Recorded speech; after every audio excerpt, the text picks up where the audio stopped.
ہندوستان کی تاریخ میں 26 جنوری کا دن ایک سنگ میل کی حیثیت رکھتا ہے۔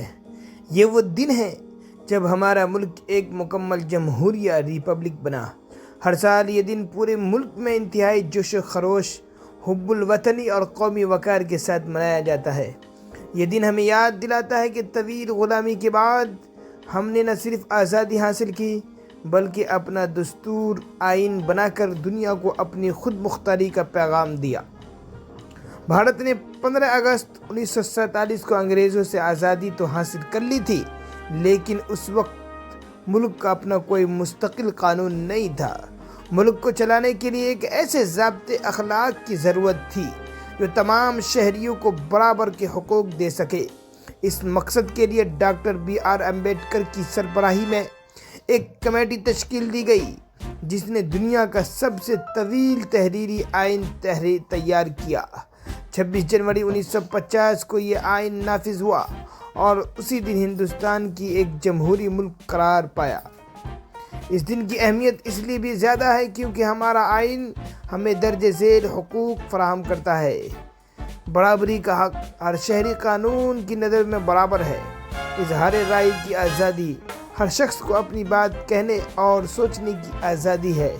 مذہبی آزادی، ہر شہری کو اپنے عقیدے پر عمل کرنے کا حق حاصل ہے۔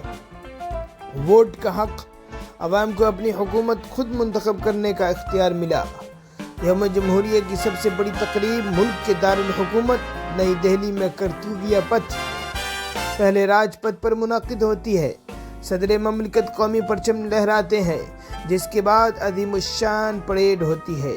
اس پریڈ میں بھارت کی فوجی طاقت، جدید ہتھیاروں کی نمائش اور مختلف ریاستوں کی ثقافتی جھلکیاں جھانکیوں کی صورت میں پیش کی جاتی ہے۔ اسکولوں اور دفاتر میں بھی پرچم کشائی کی جاتی ہے اور لڈو بانٹے جاتے ہیں۔ جمہوریت صرف حقوق کا نام نہیں بلکہ یہ فرائض بھی مانگتے ہیں۔ آج کے دن ہمیں یہ عہد کرنا چاہیے کہ ہم ملک کے آئین اور قانون کا احترام کریں گے، اپنے ملک کو صاف ستھرا رکھیں گے، تعصب، فرقہ واریت اور نفرت کو ختم کر کے بھائی چارے کو فروغ دیں گے، تعلیم اور محنت کے ذریعے ملک کی معیشت کو مضبوط کریں گے۔ یوم جمہوریہ ہمیں یہ سبق دیتا ہے کہ اتحاد میں ہی طاقت ہے۔ اگر ہم متحد ہو کر کام کریں تو بھارت کو دنیا کی عظیم ترین طاقت بننے سے کوئی نہیں روک سکتا۔ ہمیں اپنے ان شہیدوں اور رہنماؤں کو ہمیشہ یاد رکھنا چاہیے جنہوں نے ہمیں ایک آزادی اور جمہوری ملک تحفے میں دیا۔ مٹا دیا میرے ملک نے ہر ظلم کا نام و نشاں، مٹا دیا ہے میرے ملک نے ہر ظلم کا نام و نشاں، سلام اس ملک کو جس کا نام ہے ہندوستان۔